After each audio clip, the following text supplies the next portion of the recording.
সম্পূরক প্রশ্ন করতে পারেন নোয়াখালী ৬ আসন থেকে নির্বাচিত মাননীয় সদস্য আব্দুল হান্নান মাসুদ। ধন্যবাদ আপনাকে। ধন্যবাদ মাননীয় স্পিকার। মাননীয় স্পিকার, প্রবাসীরা আমাদের রেমিটেন্স যোদ্ধা, তারাই আমাদের অর্থনীতিকে সচল রেখেছে, কিন্তু আমরা বিভিন্ন নিউজে প্রতিনিয়ত দেখতে পাই প্রবাসীদের নিঃস্ব হওয়ার ঘটনা। আমি কিছুদিন আগে সৌদি আরব গিয়েছিলাম, সেখানে প্রবাসী শ্রমিকদের সাথে কথা হয়েছে।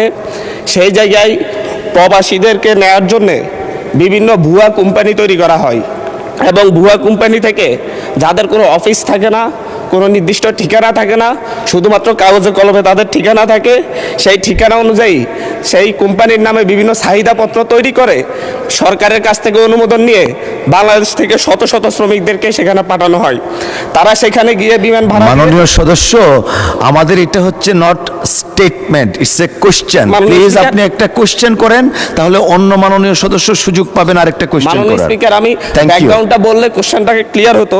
তো এই জায়গায় তারা সেখানে গিয়ে দেখতে পাই যে কোনো কোম্পানি নেই, এবং হচ্ছে তাদের কোনো চাকরি পায় না। আমরা কিছুদিন আগেও দেখেছি যে হচ্ছে একজন না খেয়ে রাস্তায় মারা গিয়েছে। এবং এই ক্ষেত্রে আমি মাননীয় মন্ত্রীর কাছে আমার প্রশ্ন, এই ক্ষেত্রে বিভিন্ন ভুয়া কোম্পানি তৈরি করে যারা মানুষকে সাথে প্রতারণা করে বিদেশে নেয়, তাদের বিরুদ্ধে কোনো ব্যবস্থা নেওয়া হবে কিনা, এবং কোম্পানিগুলো যখন চাহিদাপত্র দেয় সেই চাহিদাপত্র সঠিক যাচাই বাছাইয়ের ক্ষেত্রে নতুন করে সরকার কোনো উদ্যোগ নিচ্ছে কিনা। ধন্যবাদ মাননীয় স্পিকার। ধন্যবাদ মাননীয় সদস্য। মাননীয় প্রতিমন্ত্রী। জি, মাননীয় স্পিকার, আপনাকে ধন্যবাদ। মাননীয় সংসদ সদস্যকেও ধন্যবাদ।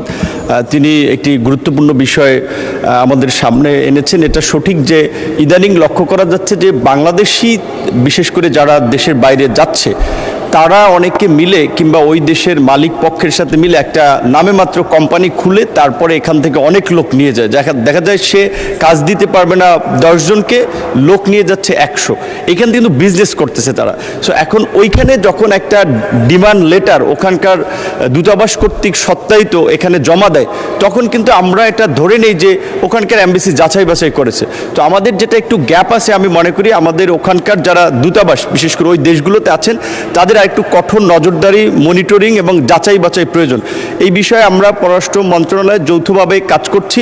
আমাদের মন্ত্রণালয়ের অধীনে 27টি দেশে 30টি শ্রম কল্যাণ উইং রয়েছে। এখানে যে জনবল এবং প্রকৃত অর্থে তাদেরকে যে ফিনান্সিয়াল সাপোর্ট দেওয়া হয়, সেটা এই কাজের জন্য যথেষ্ট নয়। আমরা এই বাজেটে সরকারের কাছে বরাদ্দ চেয়েছি আমাদের মন্ত্রণালয়ের লোকবল বাড়ানোর পাশাপাশি আমাদের পররাষ্ট্র মন্ত্রণালয়ের মাধ্যমে আমাদের রেগুলার ডিপ্লোমেসির পাশাপাশি মাইগ্রেশন ডিপ্লোমেসিকে আমরা গুরুত্ব দিচ্ছি। আশা করি আমরা কিছু এখানে প্রতিকারমূলক ব্যবস্থা ভবিষ্যতে নিতে পারব। ধন্যবাদ।